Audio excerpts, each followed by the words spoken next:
Shalom, selamat pagi Bapak Ibu Saudara yang dikasihi oleh Tuhan. Pada pagi hari ini mari kita siapkan hati kita untuk kita dapat masuk ke hadirat Tuhan lebih lagi. Kita mau bawa lagu Oleh Kuasa Darah-Mu.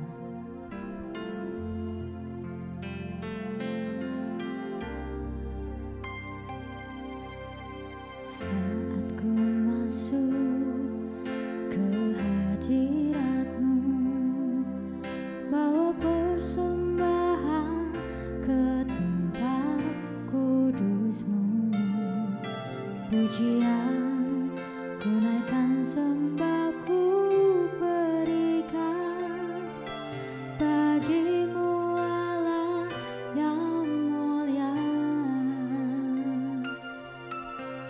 Kau layakkan ku menghampirimu, melihat tata kemuliaan-Mu Tuhan. Pujian ku naikkan, sembah ku berikan bagimu Allah yang mulia. Oleh kuasa darah-Mu, Kau telah tebus dosaku. Kekudusan-Mu melingkupiku, kasih-Mu mengalir memulihkan hidupku. Sungguh besar anugerah-Mu, Kau selamatkan hidupku. Ku menjadi ciptaan yang baru oleh kuasa darah-Mu.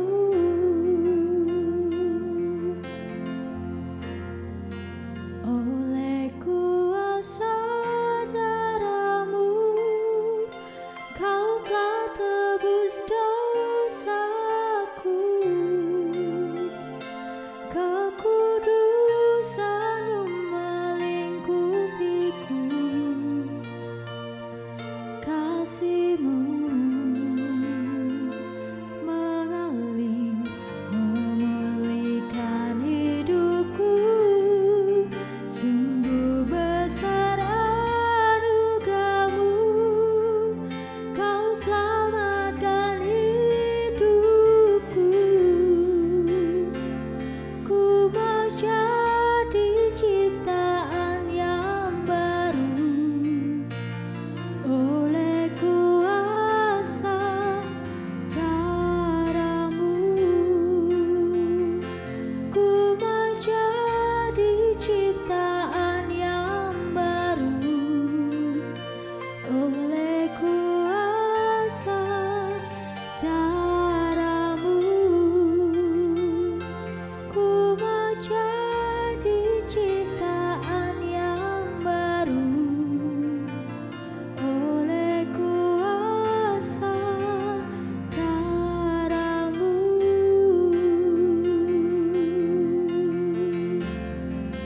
Oleh kuasa-Mu Tuhan,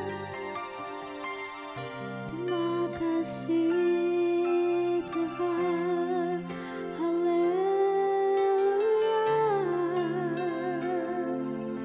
haleluya.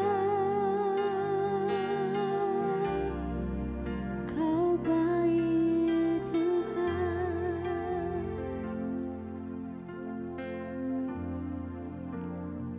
Segala puji syukur hanya bagi nama-Mu Tuhan, Tuhan dan Juru Selamat.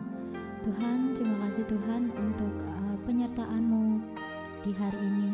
Sebentar ya Tuhan, kami akan mendengarkan sabda dari firman-Mu. Kiranya Kau boleh memberkati, Kau urapi lidah bibir hamba-Mu yang akan membawakan firman Tuhan pada pagi hari ini. Biarlah apapun yang keluar daripada mulut lidah bibir hamba-Mu itu boleh berasal daripada Engkau. Terima kasih ya Bapa, terima kasih ya Yesus. Hanya dalam nama-Mu kami sudah berdoa dan mengucap syukur. Haleluya, amin. Shalom Bapak Ibu yang dikasihi Tuhan. Pada bulan Juni ini, kita akan belajar bagaimana kita bisa berhasil di dalam masa yang sulit. Masa sulit adalah masa di mana kita berada dalam situasi yang tidak kita inginkan. Semua jalan sepertinya tertutup, sehingga kita merasa seperti berjalan sendirian di lembah kekelaman atau padang gurun. Kaki dan tangan kita serasa terikat oleh belenggu-belenggu masalah, sehingga kita tidak bisa bergerak dengan bebas.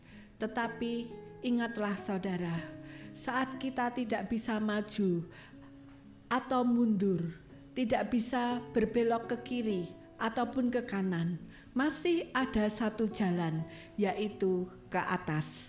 Jalan Tuhan selalu terbuka untuk kita. Jalan Tuhan tidak pernah tertutup bagi orang-orang yang berseru dan percaya kepadanya.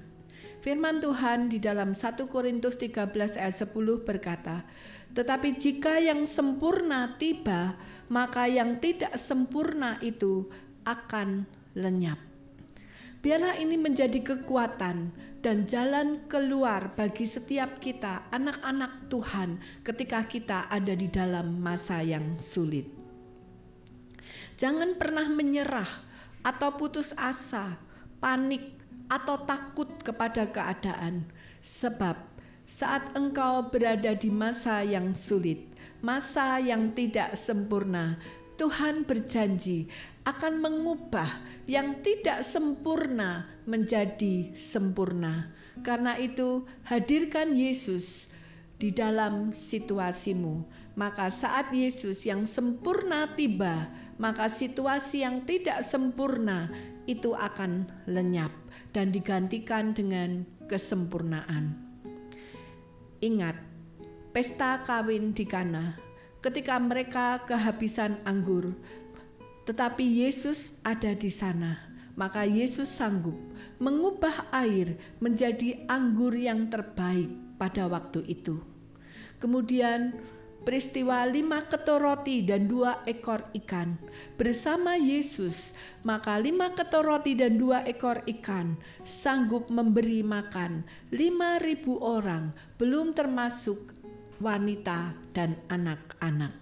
Demikian juga ketika bangsa Israel dikejar oleh Firaun dan tentaranya, saat mereka tidak tahu bagaimana mereka harus menyelamatkan diri, Tuhan bertindak secara luar biasa, mengeringkan Laut Merah, sehingga mereka bisa lari melalui dasar laut yang airnya terbelah menjadi 2. Tetapi saat Raja Firaun dan tentaranya mengejar mereka melalui jalan yang sama, maka air itu tertutup kembali sehingga bangsa Israel boleh mengalami kemenangan dan keselamatan dari Raja Firaun. Masih banyak Bapak Ibu cerita di dalam Alkitab, saat Yesus yang sempurna tiba, maka yang tidak sempurna itu akan lenyap.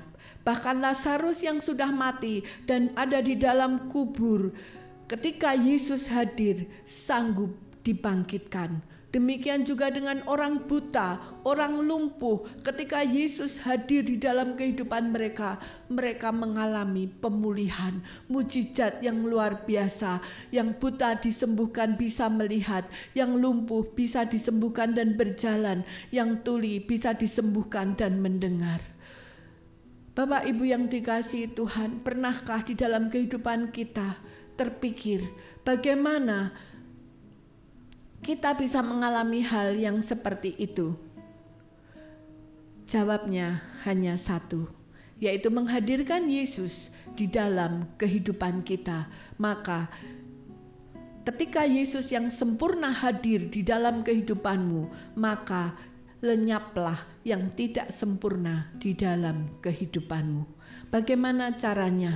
Yang pertama, percaya kepadanya. Yohanes 3 ayat 16 berkata, "Karena begitu besar kasih Allah akan dunia ini, sehingga Ia telah mengaruniakan anaknya yang tunggal, supaya setiap orang yang percaya kepadanya tidak binasa, melainkan beroleh hidup yang kekal." Percaya kepadanya. menjadi persyaratan utama untuk menerima kasih karunia Tuhan, sehingga kita tidak mengalami kebinasaan, termasuk kita tidak binasa akibat masalah-masalah yang sedang kita hadapi, sebab Yesus datang untuk membawa kehidupan. Yohanes 10 ayat 10b dikatakan, Aku datang supaya mereka mempunyai hidup dan mempunyainya dalam segala kelimpahan. Beda dengan iblis. Di dalam Yohanes 10 ayat 10a dikatakan, pencuri datang hanya untuk mencuri dan membunuh dan membinasakan. Karena itu jangan sampai kita terjebak oleh bujuk rayu atau akal bulus daripada iblis.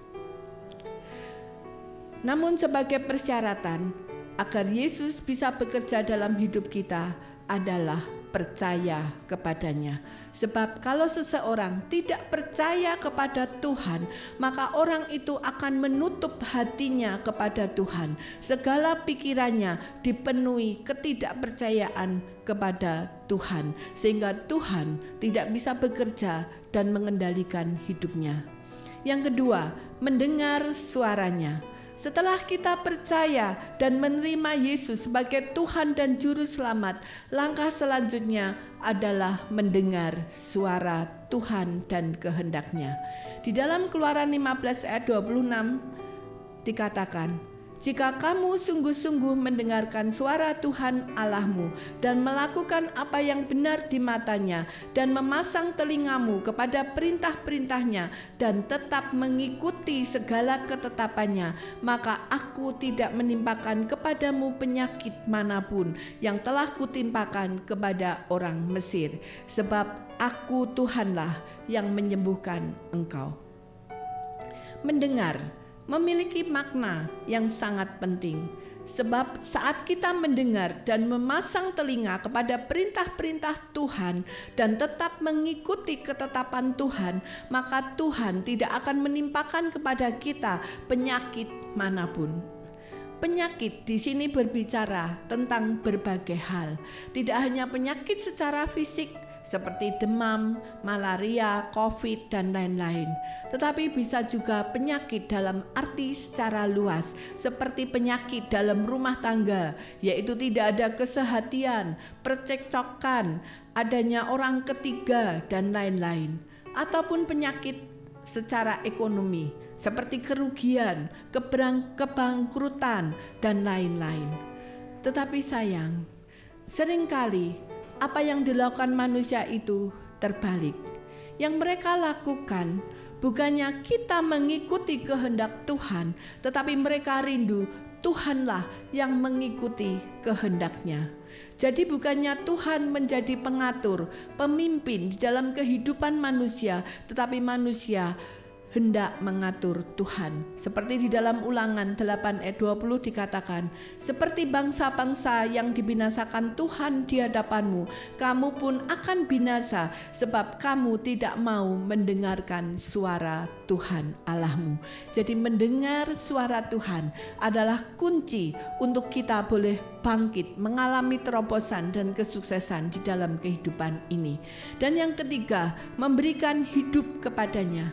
Ketika kita memberikan hidup kepadanya, maka kita menyerahkan hak kita kepada Tuhan. Sebab mengikuti kehendak Tuhan adalah bukti kepercayaan dan penyerahan hidup kita kepada Tuhan. Seperti yang dikatakan oleh Paulus di Galatia 2 ayat 20. Namun aku hidup, tetapi bukan lagi aku sendiri yang hidup, melainkan Yesus yang hidup di dalam aku. Dan hidupku yang kuhidupi sekarang di dalam daging adalah hidup oleh iman dalam Anak Allah yang telah mengasihi aku dan yang menyerahkan dirinya untuk aku. Inilah bukti atau fakta bahwa Paulus sudah menyerahkan hidupnya secara penuh kepada Tuhan. Bagaimana dengan kita? Sebab kalau kita tidak mau menyerahkan hidup kita sepenuhnya kepada Tuhan, maka Tuhan yang sempurna tidak bisa membawa sepenuhnya kita ke dalam rancangannya yang sempurna dan melenyapkan ketidaksempurnaan di dalam hidup kita. Akibatnya pengiringan kita kepada Tuhan menjadi sia-sia. Rancangan Tuhan untuk membawa kita kepada kesempurnaan, hidup dalam kelimpahan menjadi gagal dan tidak bisa terjadi di dalam kehidupan kita. Hal ini disebabkan bukannya Tuhan yang gagal membawa kita kepada kesempurnaan, tetapi kitalah yang gagal mengikuti kehendak Tuhan, sehingga kesempurnaan itu tidak bisa terjadi dalam kehidupan kita. Oleh karena itu Bapak Ibu yang dikasihi Tuhan, marilah kita seperti Paulus yang berkata, hidupku bukannya aku lagi, tetapi Yesus yang hidup di dalam aku. Mari kita menyerahkan hidup kita, kehendak kita sepenuhnya kepada Tuhan, sebab Tuhan bekerja sebanding dengan penyerahan hidup kita kepada Tuhan. Saat kita tidak menyerahkan kepada Tuhan, maka Tuhan tidak bisa bekerja di dalam kehidupan kita. Tetapi saat kita menyerahkan hidup kita, kehendak kita kepada Tuhan secara sempurna, pada saat itulah Tuhan bisa bekerja secara sempurna di dalam kehidupan kita. Mari kita bersama-sama berdoa. Pagi hari ini Bapa, kami datang kepadamu, terkhususnya bagi kami anak-anak-Mu yang saat ini sedang mengalami kesulitan di dalam kehidupan, baik secara ekonomi, baik secara kesehatan, maupun di dalam rumah tangga kami. Tapi kami percaya Tuhan, bahwa Engkau yang sempurna ketika hadir di dalam kehidupan kami, maka Engkau sanggup melenyapkan yang tidak sempurna di dalam kehidupan kami. Oleh karena itu Tuhan, pagi hari ini hampiri setiap kami anak-anak-Mu, terkhususnya yang ada di dalam kesulitan. Biarlah Tuhan kami belajar menyerahkan hidup kami sepenuhnya kepadamu, karena kami percaya ketika kami menyerahkan hidup kami seutuhnya kepadamu, maka Engkau bisa bekerja secara sempurna di dalam kehidupan kami, dan Engkau sanggup memberikan terobosan-terobosan yang baru. Engkau sanggup memberikan berkat-berkat yang baru, sehingga segala sesuatu yang tidak sempurna di dalam hidup kami menjadi lenyap oleh kuasa-Mu yang sempurna. Terima kasih Bapa, di dalam nama Tuhan Yesus kami berdoa dan mengucap syukur. Haleluya. Amin.